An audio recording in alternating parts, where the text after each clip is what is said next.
तो हेलो दोस्तों, good morning. Welcome back to another episode. मैं राहुल सिंह राजपूत स्वागत करता हूं आप सभी का इंडिया के नंबर 1 स्टडी चैनल, जिसका नाम क्या है, क्रैक कंपटीशन विद RSR। तो गाइस, आज की इस वीडियो के अंदर हम लोग डिस्कस करने वाले हैं इंडियन ज्योग्राफी इन भारत का भूगोल पार्ट 6। और आज का हमारा टॉपिक होने वाला है भारत का भौगोलिक विभाजन। तो चलिए इंतज़ार की घड़ियों का सत्यानाश करते हुए आज का हमारा ये लेक्चर शुरू करते हैं। तो गाइस, कल का हमारा लास्ट क्वेश्चन था, माही नदी कौन सी रेखा या अक्षांश को 2 बार काटती है। तो ये जो माही नदी है वो 23.5 डिग्री अक्षांश को 2 बार काटती है, यानी जिसको हम लोग कर्क रेखा भी बोलते हैं या जिसको ट्रॉपिक ऑफ कैंसर भी बोला जाता है, उसको माही नदी जो है वो 2 बार काटती है। यानी अगर मैं आपको बताऊं तो अगर ये ऐसे 23.5 डिग्री अक्षांश रेखा है तो ये जो माही नदी है उसको 2 बार कैसे काटेगी, तो एक बार तो ऐसे और एक बार ऐसे करके ये जो माही नदी है वो कर्क रेखा यानी 23.5 डिग्री अक्षांश रेखा को 2 बार काटती है, और जिसको हम लोग ट्रॉपिक ऑफ कैंसर भी बोलते हैं। तो ये कल का हमारा लास्ट क्वेश्चन था। तो चलिए आज के हमारे फर्स्ट क्वेश्चन पर चलते हैं। आज का हमारा फर्स्ट क्वेश्चन क्या है, तो आज का हमारा फर्स्ट क्वेश्चन है, बुंदेलखंड के पठार का निर्माण कैसे हुआ है। तो इसका निर्माण कैसे हुआ है, तो ये जो बुंदेलखंड का जो पठार है उसका निर्माण किससे हुआ है, तो उसका निर्माण हुआ है बलुआ पत्थर से। यानी बलुआ पत्थर से ये जो बुंदेलखंड का पठार है इसका निर्माण हुआ है। तो चलिए हमारे नेक्स्ट क्वेश्चन पर चलते हैं। नेक्स्ट क्या है, नेक्स्ट है, बुंदेलखंड के पठार की मुख्य नदियाँ कौन कौन सी हैं। तो कौन कौन सी है इसकी मुख्य नदियाँ, तो ये जो बुंदेलखंड का जो पठार है इसकी मुख्य नदियाँ हैं केन, सोन और बेतवा। यानी ये जो 3 नदियाँ हैं ये बुंदेलखंड के पठार की 3 मुख्य नदियाँ हैं।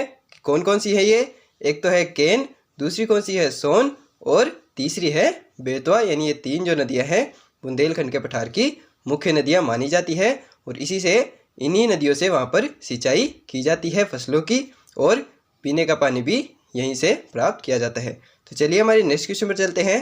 नेक्स्ट क्या है, नेक्स्ट है, बुंदेलखंड के पठार में कौन कौन से, यानी बुंदेलखंड का जो पठार है वो कौन कौन से राज्यों में फैला हुआ है। तो कौन कौन से राज्य में फैला हुआ है, तो ये सिर्फ 2 राज्यों में है। कौन कौन से, एक तो मध्य प्रदेश और दूसरा क्या है, उत्तर प्रदेश, यानी जिसको हम लोग MP या UP भी बोलते हैं। ये जो बुंदेलखंड का पठार है इन 2 राज्यों में फैला हुआ है, मध्य प्रदेश और उत्तर प्रदेश। तो चलिए हमारे नेक्स्ट क्वेश्चन पर चलते हैं। नेक्स्ट क्या है, नेक्स्ट है, इसका आंसर पहले आ गया है, क्वेश्चन बाद में आया है। तो चलिए कोई बात नहीं, ये देख लेते हैं हम लोग। ये क्या है, बुंदेलखंड के पठार की मुख्य फसलें कौन कौन सी हैं। तो ये जो मैंने आपको बताया अभी, जो 3 नदियाँ थी, कौन सी, केन, सोन और जो बेतवा थी, उन नदियों से कौन सी फसल की जाती है, कहाँ पर, बुंदेलखंड के पठार के अंदर। तो यहाँ पर मुख्य 2 फसलें की जाती हैं। कौन कौन सी है वो, एक तो चना है और दूसरी क्या है, मटर। यानी यहाँ पर मोटे दाने की फसलें की जाती हैं। कौन कौन सी है, एक तो चना और दूसरा क्या है, मटर। और वो कौन सी नदियों से होती हैं, केन, सोन और बेतवा। वो 3 नदियाँ हैं, 3 मुख्य नदियाँ हैं, उन्हीं से यहाँ पर फसलों की सिंचाई की जाती है। तो चलिए हमारे नेक्स्ट क्वेश्चन पर चलते हैं। नेक्स्ट क्या है, नेक्स्ट है, नेक्स्ट यहाँ पर दिया हुआ है, बघेलखंड के पठार में किस प्रकार की मिट्टी पाई जाती है। तो बघेलखंड के पठार में किस प्रकार की मिट्टी पाई जाती है, तो यहाँ पर पाई जाती है लैटेराइट मिट्टी। वो कौन सा था, वो बुंदेलखंड का पठार था, और ये अब कौन सा आ गया है, यहाँ पर आ गया है बघेलखंड का पठार। और यहाँ पर किस प्रकार की मिट्टी पाई जाती है, तो यहाँ पर पाई जाती है लैटेराइट मिट्टी। और ये कैसी मिट्टी है, ये एक अनुपजाऊ मिट्टी है यहाँ पर, यानी यहाँ पर ज़्यादा फसलें नहीं उगाई जाती हैं, क्योंकि ये एक अनुपजाऊ मिट्टी होती है, कौन सी, लैटेराइट मिट्टी। और ये जो बघेलखंड का जो पठार है यहाँ पर लैटेराइट प्रकार की ही मिट्टी पाई जाती है, और ये एक अनुपजाऊ मिट्टी है, इसलिए यहाँ पर ज़्यादातर फसलें नहीं होती हैं। फिर भी कुछ फसलें यहाँ पर उगाई जाती हैं, वो मैं आपको आगे बताऊँगा। तो वो कौन सी उगाई जाती हैं वो आगे पता चल जाएगा आपको। बघेलखंड के पठार की जो मुख्य नदी है वो कौन सी है, तो इसकी मुख्य नदी कौन सी है, इसकी मुख्य नदी है नर्मदा नदी। और उससे कौन सी फसल की जाती है यहाँ पर, तो उससे फसल की जाती है यहाँ पर चावल की खेती की जाती है। और ये जो चावल की खेती है ये बहुत ज़्यादा पानी में होती है, लेकिन यहाँ पर मिट्टी कौन सी है, यहाँ पर मिट्टी है लैटेराइट मिट्टी। और यहाँ पर चावल की खेती होती है कौन सी नदी से, नर्मदा नदी से। आप लोग कंफ्यूज मत हो जाना, ये बघेलखंड का पठार है, और वो पिछला जो मैंने आपको बताया वो कौन सा था, वो था बुंदेलखंड का पठार। और वहाँ पर थी 3 मुख्य नदियाँ, कौन कौन सी, केन, सोन और बेतवा थी। और वहाँ पर कौन सी थी? चना और मटर की फसल होती थी, यानी मोटे जो अनाज होते हैं वहाँ पर वो फसलें होती थी। और ये जो बघेलखंड का जो पठार है यहाँ पर लेटेराइट मिट्टी पाई जाती है और वो इतनी उपजाऊ मिट्टी नहीं होती है, वो अनउपजाऊ मिट्टी होती है। इसीलिए यहाँ पर सिर्फ चावल की खेती की जाती है और वो भी कौन सी नदी से? तो वो की जाती है नर्मदा नदी से। इसीलिए यहाँ की मुख्य नदी कौन सी हुई? तो वो हुई नर्मदा। तो चलिए हमारे नेक्स्ट क्वेश्चन पर चलते हैं। नेक्स्ट क्या है हमारा? कुछ मात्रा में सोन और जोहिला नदी भी यहाँ पर पाई जाती है, यानी कुछ मात्रा में सोन और जो जोहिला नदी है वो भी यहाँ पर बहती है और उससे भी कुछ खेती की जाती है। तो चलिए हमारे नेक्स्ट क्वेश्चन पर चलते हैं। नेक्स्ट क्या है? नेक्स्ट है बघेलखंड के पठार का सबसे घना जंगल कौन सा है? तो कौन सा है वो? तो बघेलखंड के पठार का सबसे घना जंगल है सतपुड़ा का जंगल, यानी ये जो सतपुड़ा जो पर्वत है ये उसी के पास में स्थित है, इसीलिए इसको सतपुड़ा का जंगल भी कहते हैं। और ये कहाँ पर स्थित है? तो ये स्थित है बघेलखंड के पठार के अंदर, इसीलिए इसको सतपुड़ा का जंगल भी कहा जाता है, क्योंकि ये सतपुड़ा पर्वत के पास में है। तो चलिए हमारे नेक्स्ट क्वेश्चन पर चलते हैं। नेक्स्ट क्या है यहाँ पर? नेक्स्ट है दक्कन के पठार का निर्माण कैसे हुआ है? तो कैसे हुआ है इसका निर्माण? तो ये जो दक्कन का पठार है इसका निर्माण हुआ है ज्वालामुखी क्रियाओं से। ज्वालामुखी क्रियाओं से क्या मतलब है? तो ये जो ज्वालामुखी के अंदर से जो लावा निकलता है और उससे जो मिट्टी बाहर निकलती है उसी से निर्माण हुआ है किसका? तो वो हुआ है दक्कन के पठार का। इसीलिए यहाँ पर दिया हुआ है कि दक्कन का जो पठार है उसका निर्माण कैसे हुआ है? उसका निर्माण हुआ है ज्वालामुखी क्रियाओं से। तो मैंने आपको बता दिया ज्वालामुखी क्रियाएं कैसी होती है। जो ज्वालामुखी के अंदर से जो लावा बाहर निकलता है और उसके साथ में जो मिट्टी बाहर आती है उसी से निर्माण हुआ है किसका? दक्कन के पठार का। तो चलिए नेक्स्ट चलते हैं। नेक्स्ट क्या है? दक्कन के पठार में किस प्रकार की मिट्टी पाई जाती है? तो यहाँ पर किस प्रकार की मिट्टी होगी? तो जैसा कि मैंने आपको पिछले क्वेश्चन में बताया है अभी, तो ये जो दक्कन का पठार है इसका निर्माण हुआ कैसे है? तो इसका निर्माण हुआ है ज्वालामुखी क्रियाओं से, यानी ज्वालामुखी के अंदर से जो लावा बाहर निकलता है और उसके साथ में जो मिट्टी बाहर आती है उसी से निर्माण हुआ है किसका? दक्कन के पठार का। तो यहाँ पर मिट्टी कैसी पाई जाएगी? तो लावा यानी जो ज्वालामुखी के अंदर से जो मिट्टी बाहर आएगी वो कैसी होगी? तो वो होगी काली मिट्टी और वो होगी उपजाऊ मिट्टी। ये बहुत ही उपजाऊ मिट्टी होती है काली मिट्टी, इसीलिए यहाँ पर कपास, मूंगफली जैसी फसलें भी उगा ली जाती हैं। तो ये जो दक्कन का पठार है इसमें किस प्रकार की मिट्टी पाई जाती है? इसमें पाई जाती है काली मिट्टी। गाइस ये आप लोग एज इट इज़ याद रखिएगा, क्योंकि ये जो क्वेश्चन मैं आपको यहाँ पर बता रहा हूँ ये आपसे एज इट इज़ आपके एग्जाम में पूछे जा सकते हैं डिट्टो। तो आप लोग इनको ज़रूर से नोट करते चलिएगा और इनको ज़रूर से याद करिएगा कि कौन से पठार के अंदर कौन सी मिट्टी पाई जाती है, कौन सी फसलें उगाई जाती हैं, ये आप लोग ज़रूर से याद रखिएगा। चलिए हमारे नेक्स्ट क्वेश्चन पर चलते हैं। नेक्स्ट क्या है यहाँ पर? नेक्स्ट है दक्कन के पठार की मुख्य फसलें कौन कौन सी हैं? तो दक्कन के पठार की मुख्य फसलें कौन कौन सी होंगी? तो अभी मैंने आपको बताया यहाँ पर कैसी मिट्टी पाई जाती है। यहाँ पर काली मिट्टी पाई जाती है और वो बहुत ही उपजाऊ मिट्टी होती है, इसीलिए यहाँ पर मूंगफली, तंबाकू और कपास जैसी फसलें उगाई जाती हैं। ये जो तंबाकू और जो कपास है ये बहुत ही उपजाऊ मिट्टी में ही उगाए जा सकते हैं, इसीलिए ये कहाँ पर उगाए जाते हैं? ये उगाए जाते हैं दक्कन के पठार में।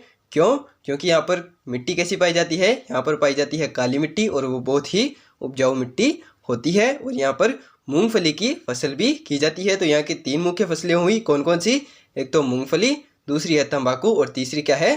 कपास। तो चलिए हमारे नेक्स्ट क्वेश्चन पर चलते हैं। नेक्स्ट क्या है यहाँ पर? नेक्स्ट है दक्कन का पठार कौन कौन से राज्यों में फैला हुआ है? तो ये दक्कन का जो पठार है वो कौन से राज्यों में है? तो ये कुल कितने हैं? 1 2 3 4। तो ये कुल 4 राज्यों में फैला हुआ है और इनको अलग अलग नाम भी दिया हुआ है। तो इसको हम लोग सबसे पहला है केरल का पठार, दूसरा क्या है? महाराष्ट्र का पठार, तीसरा है तेलंगाना का पठार और चौथा क्या है? तमिलनाडु का पठार। यानी दक्कन का जो पठार है इसका भी सब डिवीजन किया गया है, यानी इसका भी उप विभाजन किया गया है। कितने पार्ट में? तो वो किया गया है 4 पार्ट के अंदर। कौन कौन से? ये जो दक्कन का पठार है इसको 4 भागों में बांटा गया है। कौन कौन से? एक तो केरल का पठार, दूसरा क्या है? महाराष्ट्र का पठार, तीसरा है तेलंगाना का पठार और चौथा आता है हमारा तमिलनाडु का पठार। तो ये 4 पठार दक्कन के पठार के अंदर आते हैं और ये इन 4 राज्यों के अंदर ही फैला हुआ है दक्कन का पठार। तो चलिए हमारे नेक्स्ट क्वेश्चन पर चलते हैं। नेक्स्ट क्या है यहाँ पर? नेक्स्ट दिया हुआ है दक्कन के पठार की मुख्य नदियाँ कौन कौन सी हैं? तो ये जो दक्कन का पठार है इसकी मुख्य नदियाँ कौन सी होंगी? तो ये सबसे नीचे आता है, यानी जो 3 पठार मैंने आपको बताए थे, मध्य उच्च प्रदेश, दूसरा था दक्कन का पठार और तीसरा क्या था? छोटा नागपुर का पठार। तो ये छोटा नागपुर का पठार इसके राइट साइड में है और ये जो दक्कन का पठार है ये सबसे नीचे आता है। इसीलिए इसकी मुख्य नदियाँ कौन सी होंगी? तो ये साउथ वाला रीजन है, यानी जो दक्षिण जो भारत है ये वो वाला रीजन है। और यहाँ पर मुख्य नदियाँ कौन कौन सी होंगी? तो ये आप जानते ही होंगे, आप लोगों ने बहुत बार मैप में भी देखा होगा। तो वहाँ पर कितनी नदियाँ हैं? तो वहाँ पर कुल 4 नदियाँ हैं। कौन कौन सी मुख्य नदियाँ कौन सी हैं? तो वो है गोदावरी, दूसरी है कृष्णा, तीसरी है कावेरी और चौथी है तुंगभद्रा। तो ये 4 मुख्य नदियाँ हैं जो दक्कन के पठार में पाई जाती है और यही इसकी मुख्य नदियाँ हैं। इसी से यहाँ पर सिंचाई होती है। वैसे तो यहाँ की मिट्टी ही बहुत उपजाऊ है, ऊपर से यहाँ पर 4 बड़ी बड़ी मुख्य नदियाँ भी पाई जाती हैं। ये जो गोदावरी नदी है इसको मतलब कि गंगा की तरह ही माना जाता है। ये जो गोदावरी नदी है इसको गंगा की तरह ही माना जाता है। ये जो साउथ इंडिया है यानी जो दक्षिण भारत है उसकी गंगा माना जाता है किसको? ये जो गोदावरी नदी है। इसीलिए यहाँ पर ये जो 4 मुख्य नदियाँ हैं इसी से यहाँ पर सिंचाई होती है। कौन कौन सी है? गोदावरी, कृष्णा, कावेरी और तुंगभद्रा। तो ये 4 नदियाँ हुई कौन से की? दक्कन के पठार की। तो चलिए हमारे नेक्स्ट क्वेश्चन पर चलते हैं। नेक्स्ट क्या है? नेक्स्ट है यहाँ पर दक्कन के पठार में सबसे अधिक सिंचाई किससे होती है? तो सबसे अधिक सिंचाई किससे होती है? तो वो होती है यहाँ पर तालाबों से। यहाँ पर 4 मुख्य नदियाँ भी पाई जाती हैं, गोदावरी, कृष्णा, कावेरी और तुंगभद्रा। उसके अलावा यहाँ पर सबसे जो सिंचाई का मेन जो सोर्स है यानी सिंचाई का जो मुख्य साधन है वो कौन सा है? तो वो है तालाब, यानी तालाबों से यहाँ पर सिंचाई की जाती है। तालाब के अंदर जो वर्षा होती है, जो बारिश होती है, उसका पानी इकट्ठा कर लिया जाता है।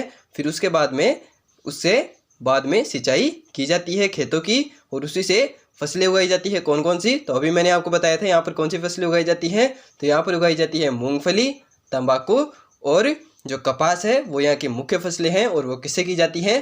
तो वो की जाती है तालाबों से, यानी उनकी जो सिंचाई है वो किससे होती है? तो वो होती है तालाबों से और कुछ मात्रा में नदियों से भी यहाँ पर सिंचाई की जाती है। तो चलिए हमारे नेक्स्ट चलते हैं। नेक्स्ट क्या है? नेक्स्ट है छोटा नागपुर का पठार कहाँ तक फैला हुआ है? तो ये जो छोटा नागपुर का पठार है ये कहाँ तक है? उड़ीसा, झारखंड, पश्चिम बंगाल, ये 3 राज्य हैं, यहाँ पर ये छोटा नागपुर का पठार फैला हुआ है। तो अभी तक हमने क्या देख लिया है? मैंने आपको बताया था ये जो प्रायद्वीपीय पठार जो है यानी भारत का जो प्रायद्वीपीय पठार वाला जो क्षेत्र है वो 3 भागों में बटा हुआ है। कौन कौन से? सबसे पहला था मध्य उच्च प्रदेश, दूसरा क्या था? दक्कन का पठार और तीसरा क्या था? हमारा छोटा नागपुर का पठार। तो हमने मध्य उच्च प्रदेश को बहुत ही अच्छे से समझ लिया है। जो बुंदेलखंड, बघेलखंड के जो पठार मैंने आपको बताए थे वो उसी के भाग थे। और उसके बाद में हमने पढ़ा कौन सा? दक्कन का पठार। और उसके बाद में तीसरा आता हमारा छोटा नागपुर का पठार। तो ये जो छोटा नागपुर का पठार है वो कहाँ तक फैला हुआ है? तो ये 3 राज्यों में फैला हुआ है। कौन कौन से? एक तो उड़ीसा, झारखंड और पश्चिम बंगाल। और ये जो छोटा नागपुर का पठार है यहाँ पर सबसे अधिक खनिज पदार्थ पाए जाते हैं, इसीलिए इसको भारत का रूर प्रदेश भी कहा जाता है। तो ये आप लोगों को आगे पता चलेगा इसको रूर प्रदेश क्यों कहते हैं। तो चलिए हमारे नेक्स्ट क्वेश्चन पर चलते हैं। ये आप लोग जरूर से याद रखिएगा कि ये कितने राज्यों में फैला हुआ है? तो ये 3 राज्यों में फैला हुआ है। कौन कौन से? उड़ीसा, झारखंड और पश्चिम बंगाल। तो चलिए नेक्स्ट चलते हैं। नेक्स्ट क्या है यहाँ पर? नेक्स्ट है खनिजों की दृष्टि से सबसे संपन्न पठार कौन सा है? तो वो मैंने आपको अभी अभी बताया, वो कौन सा है? तो खनिजों की दृष्टि से सबसे संपन्न जो पठार है वो कौन सा है? वो है छोटा नागपुर का पठार। इसीलिए इसको भारत का रूर प्रदेश भी कहा जाता है। तो चलिए नेक्स्ट चलते हैं। नेक्स्ट यही क्वेश्चन आ गया है कि भारत का रूर प्रदेश किसे कहा जाता है? तो ये मैंने अभी अभी आपको बताया है। तो वो किसको कहा जाता है? तो भारत का जो रूर प्रदेश है वो कहा जाता है किसको? तो वो कहा जाता है छोटे नागपुर के पठार को। और इसको क्यों कहते हैं? क्योंकि यहाँ पर भारत में सबसे अधिक खनिज पदार्थ पाए जाते हैं, इसीलिए इसको भारत का रूर प्रदेश भी कहा जाता है। और ये भारत का सबसे संपन्न क्षेत्र है। ये इंडस्ट्रियल एरिया है। यहाँ पर मानव ज़्यादा नहीं रहते हैं, यानी मानव जो जातियाँ हैं वो ज़्यादा नहीं रहती हैं, मानव आवास नहीं है। यहाँ पर सिर्फ इंडस्ट्रियल एरिया है, यहाँ पर माइंस वगैरह हैं, इसीलिए यहाँ पर ज़्यादा आबादी नहीं है। ये सिर्फ इंडस्ट्रियल एरिया है। तो चलिए हमारे नेक्स्ट क्वेश्चन पर चलते हैं। नेक्स्ट क्या है? नेक्स्ट है छोटे नागपुर के पठार की मुख्य नदियाँ कौन कौन सी हैं।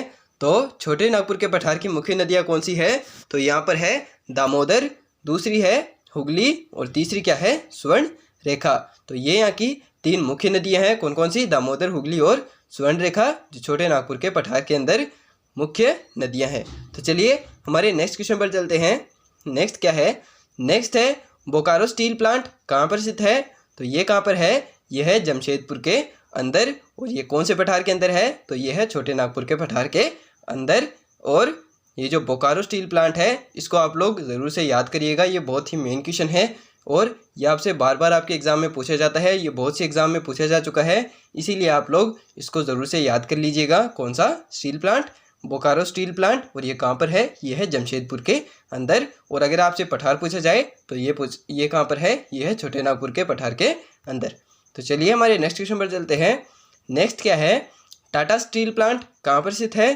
तो ये जो टाटा स्टील प्लांट है ये भी कहाँ पर है, ये भी है जमशेदपुर के अंदर, और ये कहाँ पर है, ये है छोटा नागपुर के पठार के अंदर। तो 2 मैंने आपको बताए हैं स्टील प्लांट कौन कौन से, एक तो बोकारो स्टील प्लांट और दूसरा क्या है टाटा स्टील प्लांट।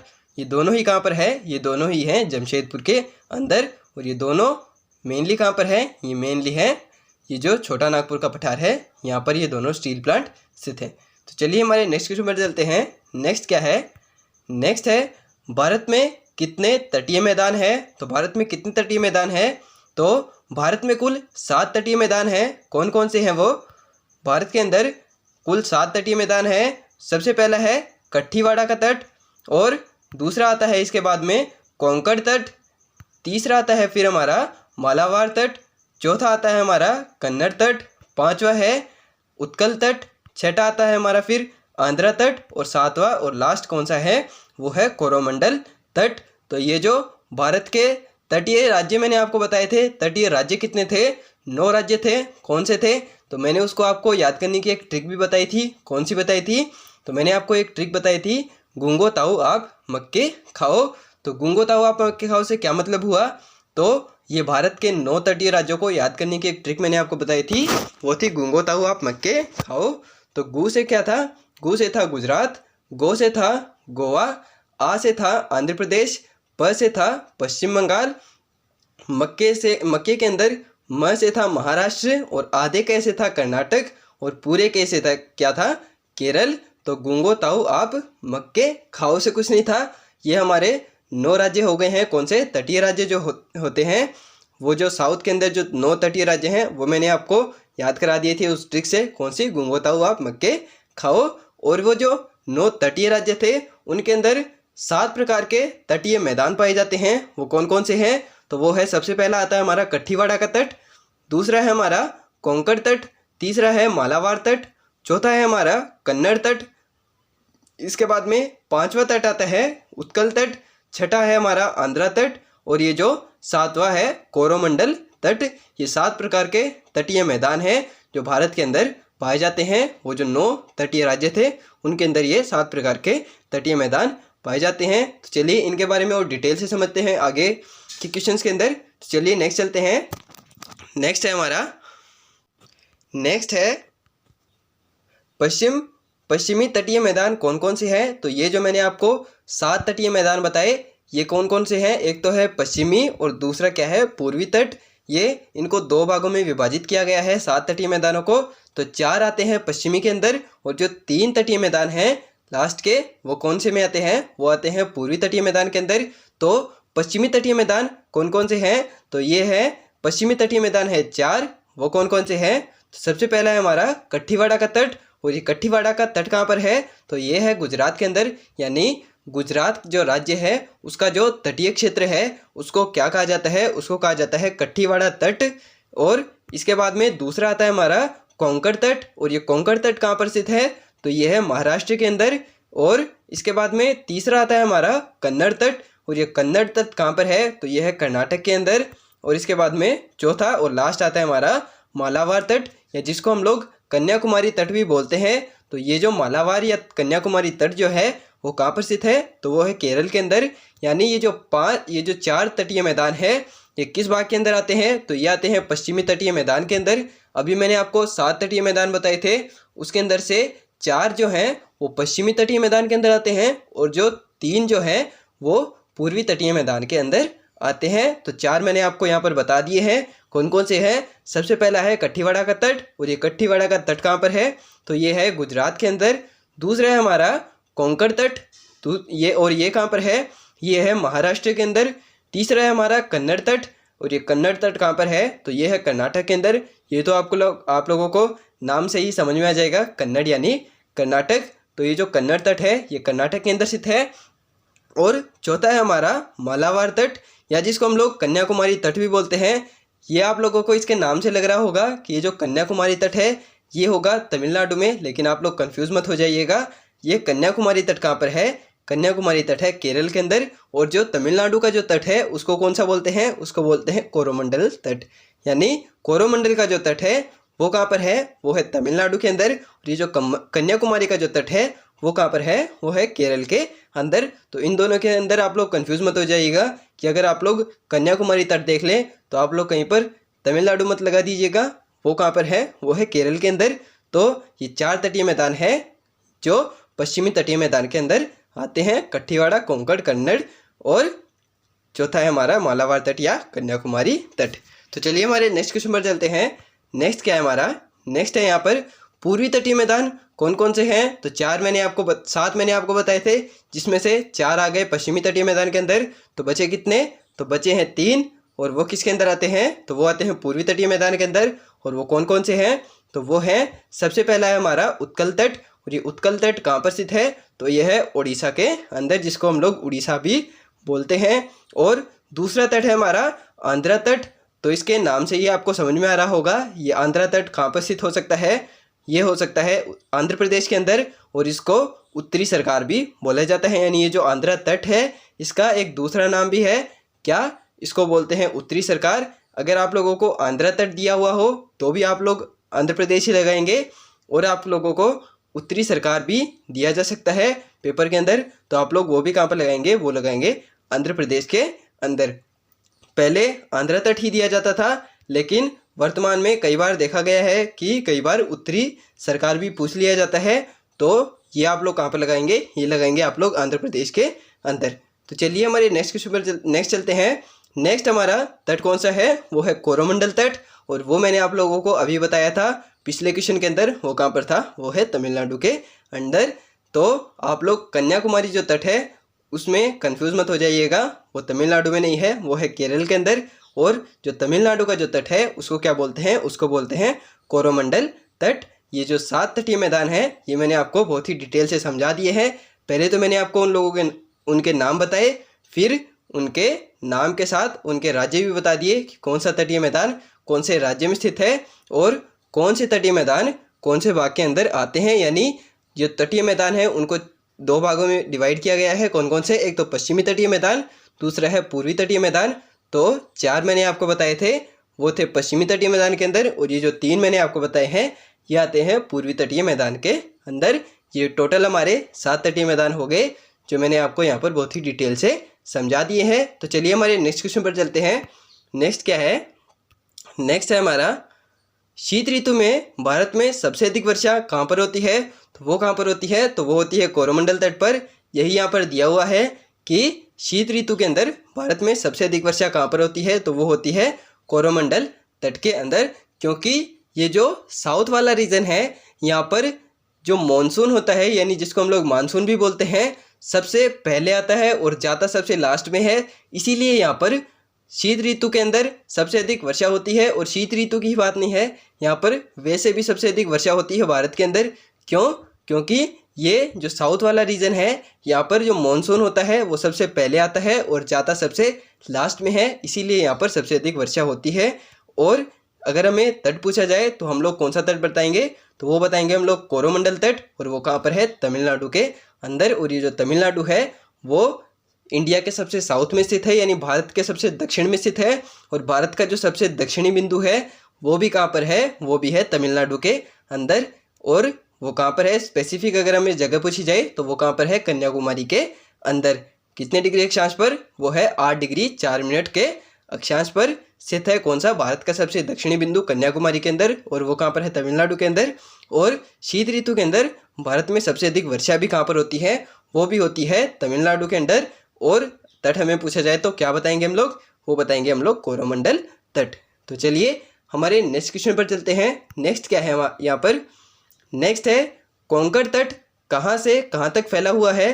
तो ये जो कोंकण तट है वो कहाँ तक फैला हुआ है, तो ये फैला हुआ है दमन से गोवा तक। ये दमन क्या है, तो आप लोगों ने दमन द्वीप तो सुना ही होगा। ये जो दमन है ये उसी की राजधानी है, किसकी, जो दादर नगर हवेली और जो दमन द्वीप है उसकी राजधानी क्या है, उसकी राजधानी है दमन। और ये जो कोंकण तट है ये कहाँ से कहाँ तक फैला हुआ है, तो ये फैला हुआ है दमन से गोवा तक, यानी जो दादर नगर हवेली और जो दमन द्वीप है उसकी राजधानी जो है दमन, वहाँ से लेकर गोवा तक फैला हुआ है कौन सा तट, वो फैला हुआ है कोंकण तट। तो चलिए हमारे नेक्स्ट क्वेश्चन पर चलते हैं। नेक्स्ट क्या है यहाँ पर, नेक्स्ट है भारत के किस राज्य में सुंदरवन डेल्टा का निर्माण होता है। और ये जो सुंदरवन डेल्टा है ये कौन सी नदी के द्वारा बनाया जाता है, तो ये बनाया जाता है दो नदियों के द्वारा। कौन कौन सी, एक तो गंगा और दूसरी कौन सी है, ब्रह्मपुत्र नदी। ये जो दो नदियां हैं जब ये पश्चिम बंगाल के अंदर मिलती है तो एक डेल्टा का निर्माण होता है। वो कौन सा डेल्टा है, तो वो है सुंदरवन डेल्टा। और जो ये जो सुंदरवन डेल्टा है इसका कुछ भाग भारत में भी है। और ये भारत के किस राज्य में बनता है, तो ये जो गंगा और जो ब्रह्मपुत्र जो नदी है इसके द्वारा जो बांग्लादेश के अंदर डेल्टा बनाया जाता है, कौन सा, सुंदरवन डेल्टा। तो इसका कुछ भाग कौन से राज्य के अंदर है, तो इसका कुछ भाग जो है वो पश्चिम बंगाल के अंदर भी आता है। लेकिन जो मेन डेल्टा है वो कहाँ पर बनता है, तो वो बनता है बांग्लादेश के अंदर। कौन सी नदियों के द्वारा, गंगा और ब्रह्मपुत्र नदी के द्वारा। इन दोनों नदियों का जो संगम होता है, तो जब ये बंगाल की खाड़ी में गिरती है वहाँ पर किस चीज़ का निर्माण होता है, वहाँ पर होता है एक डेल्टा का निर्माण। कौन से डेल्टा का निर्माण, सुंदरवन डेल्टा का निर्माण। और उसका कुछ भाग कौन से राज्य में है भारत के, तो वो है पश्चिम बंगाल के अंदर। तो चलिए नेक्स्ट चलते हैं। नेक्स्ट क्या है यहाँ पर, नेक्स्ट है भारत के अंदर कौन कौन से द्वीप समूह स्थित है। तो यह आप लोगों को पता ही होगा, भारत के अंदर सिर्फ दो ही द्वीप समूह स्थित हैं। कौन कौन से हैं, एक तो है अंडमान निकोबार द्वीप समूह है और दूसरा कौन सा है हमारा लक्षद्वीप। तो ये दो द्वीप समूह हैं जो भारत के अंदर पाए जाते हैं। तो चलिए इनके बारे में आगे और डिटेल से समझ लेते हैं कि ये जो अंडमान निकोबार द्वीप समूह है और जो लक्षद्वीप है उनके अंदर कितने द्वीप हैं, कितने पर मानव रहते हैं, कितने पर नहीं रहते हैं, इन सब के बारे में आगे के क्वेश्चंस के अंदर समझेंगे हम लोग। तो चलिए नेक्स्ट चलते हैं। नेक्स्ट क्या है हमारा, नेक्स्ट है अंडमान निकोबार द्वीप समूह में कुल द्वीपों की संख्या कितनी है। तो कितनी है यहाँ पर, तो ये जो अंडमान निकोबार जो द्वीप समूह है इसके अंदर कुल द्वीपों की संख्या कितनी है, 247। यानी इसीलिए हम इसको अंडमान निकोबार द्वीप समूह कहते हैं। अगर ये सिर्फ एक द्वीप होता तो अगर हम लोग अंडमान निकोबार द्वीप ही तो कहते ना, लेकिन ये एक द्वीपों का समूह है। और यहाँ पर कितने द्वीप हैं टोटल, तो यहाँ पर हैं 247 द्वीप। तो इसको आप लोग ज़रूर से याद रखिएगा, यह आपसे एज इट इज़ आपके एग्जाम में पूछा जा सकता है। तो चलिए नेक्स्ट चलते हैं। नेक्स्ट है यहाँ पर अंडमान निकोबार द्वीप समूह की राजधानी कौन सी है, तो ये कौन सी है इसकी, तो ये जो अंडमान निकोबार द्वीप समूह है इसकी राजधानी है पोर्ट ब्लेयर। और ये कहाँ पर स्थित है, तो ये है अंडमान के अंदर। ये अंडमान और निकोबार ये दो जगह हैं यहाँ पर।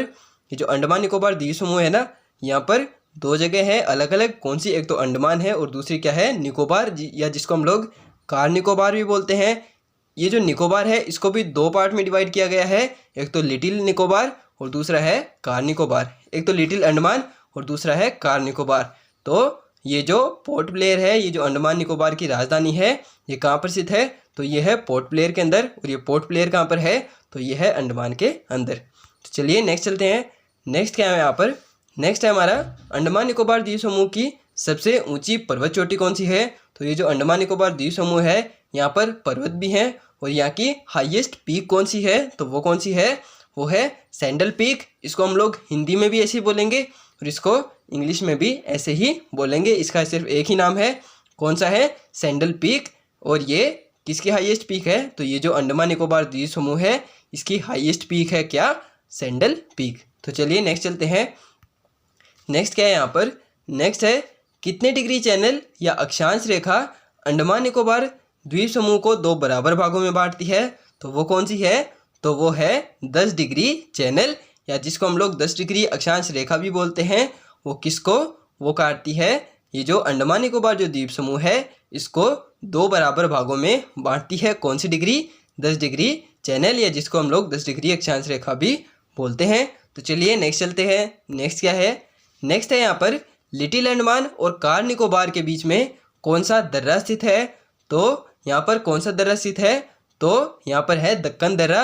ये मैंने आपको अभी बताया था, ये जो अंडमान निकोबार द्वीप समूह है इसको 2 पार्ट में डिवाइड किया गया है। एक तो लिटिल अंडमान और दूसरा क्या है, कार निकोबार। तो ये जो लिटिल अंडमान और जो कार निकोबार है उसके बीच में कौन सा दर्रा स्थित है। दर्रा किसको बोलते हैं गाइस, दर्रा एक नेचुरल पास होता है, यानी एक प्राकृतिक रास्ता होता है जो 2 जगह को जोड़ता है, यानी जो ये 2 देशों को भी जोड़ सकता है, 2 राज्यों को भी जोड़ सकता है, या 2 क्षेत्रों को भी जोड़ सकता है। तो दर्रा उसे कहते हैं। और ये जो लिटिल अंडमान और जो कार निकोबार है इसको जोड़ने वाला प्राकृतिक रास्ता यानी नेचुरल जो पास होता है उसको क्या बोलते हैं, तो उसको बोलते हैं डेक्कन पास, या जिसको हिंदी में दक्कन दर्रा भी कहा जाता है। तो ये जो लिटिल अंडमान और जो कार निकोबार है इसके बीच में कौन सा दर्रा पाया जाता है, तो वो पाया जाता है दक्कन दर्रा। ये आप लोग ज़रूर से याद रखिएगा, ये बहुत ही इंपॉर्टेंट क्वेश्चन है और ये बार बार आपके एग्जाम्स में पूछा जाता है, तो इसको आप लोग ज़रूर से नोट कर लीजिएगा। जो दक्कन दर्रा है किसके बीच में पाया जाता है और ये कहाँ पर है, ये है अंडमान निकोबार द्वीप समूह के अंदर। और ये कौन से 2 क्षेत्रों को जोड़ता है, तो वो जोड़ता है लिटिल अंडमान, और जो कार निकोबार है उसको जोड़ता है कौन सा दर्रा, दक्कन दर्रा। तो चलिए नेक्स्ट चलते हैं। नेक्स्ट है हमारा यहाँ पर भारत में कुल कितने द्वीप स्थित हैं। तो ये जो अंडमान निकोबार द्वीप समूह है और जो लक्षद्वीप है, इन दोनों के टोटल मिलाकर द्वीप कितने हैं। तो इन दोनों के अगर हम लोग टोटल द्वीपों को मिला लें और उनको जोड़ें तो वो कितने होंगे, तो वो होंगे 572 द्वीप। और ये जो अंडमान निकोबार द्वीप समूह है और जो लक्षद्वीप है उसके अलावा भी कई छोटे मोटे जो आइलैंड्स हैं वो यहाँ पर पाए जाते हैं। कहाँ पर, भारत के अंदर, उनको भी इसके अंदर जोड़ा गया है। तो वो आप लोगों को इतना जानने की ज़रूरत नहीं है, आप लोगों को पढ़ना कितना है, आप लोगों को सिर्फ ये जो अंडमान निकोबार द्वीप समूह है और जो लक्षद्वीप है इसके बारे में ही आपको पढ़ना है। इसके अलावा बाहर से और भी कोई क्वेश्चन आपसे नहीं पूछा जाता है, तो जितना ज़रूरी है सिर्फ उतना ही पढ़ना है, फालतू का टाइम वेस्ट हमें नहीं करना है। तो चलिए नेक्स्ट चलते हैं। नेक्स्ट क्या है हमारा, नेक्स्ट है नारकोंडम ज्वालामुखी कहाँ पर स्थित है। तो ये जो नारकोंडम जो ज्वालामुखी है ये एक सुषुप्त ज्वालामुखी है। सुषुप्त ज्वालामुखी किसको कहते हैं, ऐसा ज्वालामुखी जो अब वर्तमान में क्रियाशील नहीं है, यानी जो वर्तमान में जिसके अंदर से लावा नहीं निकलता है, जो एकदम ठंडा पड़ चुका है, जिसके अंदर लावा नहीं बचा है अब, उसको बोलते हैं सुषुप्त ज्वालामुखी। और ये जो नारकोंडम जो ज्वालामुखी है ये भी एक कैसा ज्वालामुखी है, ये भी एक सुषुप्त ज्वालामुखी है। और ये कहाँ पर स्थित है, तो ये स्थित है नारकोंडम ज्वालामुखी अंडमान निकोबार द्वीप समूह में स्थित है। और ये कहाँ पर है, ये है नारकोंडम, ये एक सुषुप्त ज्वालामुखी है। और नारकोंडम जो ज्वालामुखी है ये अंडमान निकोबार द्वीप समूह के अंदर स्थित है और ये एक सुषुप्त ज्वालामुखी है। तो चलिए नेक्स्ट चलते हैं। और ये जो नारकोंडम ज्वालामुखी है ये नारकोंडम द्वीप पर स्थित है, यानी अंडमान निकोबार द्वीप समूह के अंदर एक नारकोंडम द्वीप भी है और वहाँ पर ही स्थित है कौन सा ज्वालामुखी, तो वो स्थित है ये जो नारकोंडम ज्वालामुखी है वो स्थित है और ये एक सुषुप्त ज्वालामुखी है। तो चलिए नेक्स्ट चलते हैं। नेक्स्ट है हमारा भारत का एकमात्र सक्रिय ज्वालामुखी कौन सा है और ये कहाँ पर स्थित है। तो भारत का जो एकमात्र जो सक्रिय ज्वालामुखी है वो कौन सा है, तो वो है बैरन ज्वालामुखी और ये कहाँ पर स्थित है, बैरन द्वीप पर। तो वो जो मैंने आपको अभी बताया कौन सा, नारकोंडम ज्वालामुखी, वो कहाँ पर स्थित है, वो है नारकोंडम द्वीप पर। और वो एक सुषुप्त ज्वालामुखी है, यानी वर्तमान में वो क्रियाशील नहीं है। लेकिन ये जो बैरन द्वीप पर स्थित है कौन सा, बैरन ज्वालामुखी, ये एक सक्रिय ज्वालामुखी है, यानी इसके अंदर से अभी भी लावा बाहर आ सकता है और आता रहता है इसके अंदर से कई बार, और अभी भी आ सकता है। इसीलिए ये एक भारत का एकमात्र सक्रिय ज्वालामुखी है कौन सा, बैरन ज्वालामुखी। और ये कहाँ पर स्थित है, ये है बैरन द्वीप के अंदर। तो चलिए नेक्स्ट चलते हैं। नेक्स्ट है कितने डिग्री अक्षांश या चैनल लक्षद्वीप मिनिकॉय को मालदीव से अलग करती है। तो कौन सी डिग्री चैनल या अक्षांश रेखा है तो वो है 8 डिग्री चैनल, या जिसको हम लोग 8 डिग्री अक्षांश रेखा भी बोलते हैं। वो किसको अलग करती है, जो लक्षद्वीप के अंदर मिनिकॉय है उसको अलग करती है किससे, मालदीव से। तो मालदीव से मिनिकॉय को अलग करने वाली चैनल या जिस अक्षांश रेखा कौन सी है, तो वो है 8 डिग्री चैनल या अक्षांश रेखा। तो चलिए नेक्स्ट चलते हैं। नेक्स्ट है हमारा कितने डिग्री चैनल या अक्षांश मिनिकॉय को कवारती से अलग करती है, तो वो कौन सी करती है, तो वो करती है 9 डिग्री चैनल या 9 डिग्री अक्षांश रेखा। और ये कवारती क्या है, तो ये कवारती जो है वो लक्षद्वीप की राजधानी है, यानी लक्षद्वीप की जो राजधानी है उसको अलग करती है किससे, मिनिकॉय से। और ये मिनिकॉय भी कहाँ पर है, ये भी लक्षद्वीप के अंदर ही स्थित है। और इन दोनों को अलग करने वाली अक्षांश रेखा या चैनल को कौन सी है वो, तो वो है 9 डिग्री चैनल या 9 डिग्री अक्षांश रेखा। तो चलिए नेक्स्ट चलते हैं। नेक्स्ट है लक्षद्वीप समूह में कुल द्वीपों की संख्या कितनी है। तो जो लक्षद्वीप समूह है यहाँ पर कुल द्वीपों की संख्या कितनी है, तो वो है 36, यानी यहाँ पर टोटल नंबर ऑफ आइलैंड्स कितने हैं, तो वो है यहाँ पर 36 आइलैंड्स। और इसके बाद में है लक्षद्वीप समूह में कितने द्वीप पर मानव रह सकते हैं, यानी कितने द्वीप पर मानव रहते हैं यहाँ पर। तो यहाँ पर जो लक्षद्वीप पर जो सिर्फ 10 आइलैंड जो है वहाँ पर मानव रहते हैं, यानी बाकी के जो कितने 26 आइलैंड्स हैं वो मानव रहित है, यानी वहाँ पर मानव नहीं रहते हैं। सिर्फ 10 आइलैंड्स पर ही मानव रह सकते हैं। क्यों, क्योंकि सिर्फ 10 आइलैंड जो हैं वो ही मानव के रहने लायक हैं, बाकी के जो आइलैंड्स हैं वो मानव के रहने लायक नहीं है, इसीलिए वहाँ पर आबादी नहीं पाई जाती है। सिर्फ 10 आइलैंड्स पर ही मानव रहते हैं, कहाँ पर, लक्षद्वीप के अंदर। ये जो लक्षद्वीप समूह है वहाँ पर 36 आइलैंड्स है टोटल, और सिर्फ 10 पर ही मानव रहते हैं, बाकी 26 खाली हैं, वहाँ पर मानव नहीं रहते हैं। तो चलिए नेक्स्ट चलते हैं। नेक्स्ट क्या है हमारा, बाकी जो 26 द्वीप हैं वो मानव रहित हैं। तो चलिए नेक्स्ट चलते हैं। नेक्स्ट क्या है, लक्षद्वीप की राजधानी कौन सी है, तो वो मैंने आपको अभी बताया था, वो कौन सी है, तो लक्षद्वीप की राजधानी है कवारती। इसके बाद में नेक्स्ट चलते हैं। नेक्स्ट क्या है हमारा, लक्षद्वीप का निर्माण कौन सी चट्टानों से हुआ है, तो कौन सी चट्टानों से हुआ है, ये जो लक्षद्वीप है इसका निर्माण हुआ है मूंगा चट्टानों से। चलिए नेक्स्ट चलते हैं। नेक्स्ट है हमारा लक्षद्वीप समूह का सबसे बड़ा द्वीप कौन सा है, तो इसका सबसे बड़ा द्वीप कौन सा है, तो इसका सबसे बड़ा द्वीप है आंड्रेट द्वीप, यानी लक्षद्वीप के जो 36 द्वीप हैं उनके अंदर से एक द्वीप है, वो कौन सा है, वो है आंड्रेट द्वीप, और ये लक्षद्वीप समूह का सबसे बड़ा द्वीप है। तो चलिए नेक्स्ट चलते हैं। नेक्स्ट है हमारा कौन सा द्वीप लक्षद्वीप समूह के सबसे दक्षिण में स्थित है, तो वो कौन सा है, तो वो है मिनिकॉय द्वीप। और ये कहाँ पर स्थित है, तो ये जो लक्षद्वीप है उसके सबसे दक्षिण में स्थित है, कौन सा, मिनिकॉय द्वीप। तो चलिए नेक्स्ट चलते हैं। नेक्स्ट है हमारा लक्षद्वीप में कौन सी जनजातियाँ पाई जाती है, तो यहाँ पर कौन कौन सी जनजातियाँ पाई जाती हैं, तो ये मैंने आपको भी बताया था।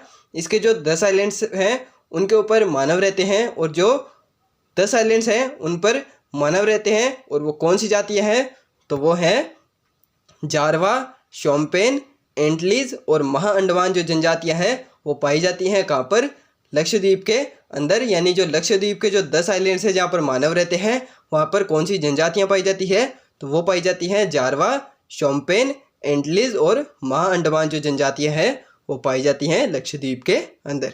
तो चलिए नेक्स्ट चलते हैं।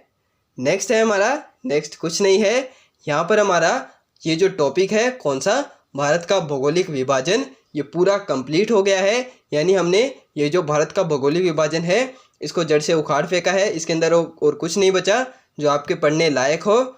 इसके अंदर और डिटेल बची हुई है लेकिन वो आपके काम की नहीं है, वो यूपीएससी जो लेवल होता है वो चीज़ें होती हैं, लेकिन फिर भी मैंने आपके लेवल से बहुत ही ऊपर की चीज़ें आपको बताई हैं, तो उम्मीद है वो आपके ज़रूर से काम आएंगी।